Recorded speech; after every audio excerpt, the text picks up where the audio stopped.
My name is Mark van Loosdrecht. I work at the Delft University of Technology and I'm here a professor in Environmental Biotechnology, where we mainly look at the use of microorganisms to convert waste into resources.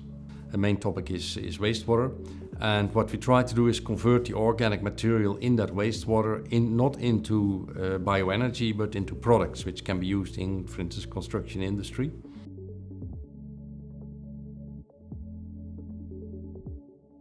When my work together with China started actually around 2000, the field of wastewater treatment in China was still a bit lagging behind what's happening in Europe, so it was also partly helping to improve wastewater systems and the environment in China. Nowadays it's much more a kind of equal part, although our environmental implementations are still ahead of China.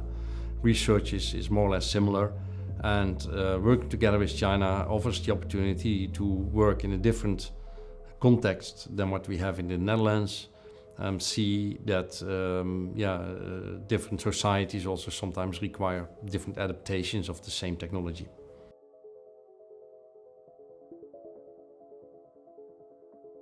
On one hand, it is about 1/4 of the world population, so it's so big you cannot ignore it, you cannot go by it.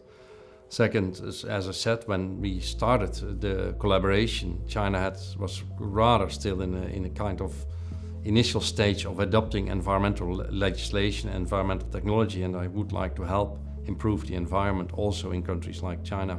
The other importance is that it brings countries and nations together, having like in this Hao Xiadi, I worked together with in Beijing. He was graduated here, went back to China, and that makes also there's a direct link between China and the Netherlands, not only between us two, but also our networks. And that's the same for several other people which have been trained here and are now back in China.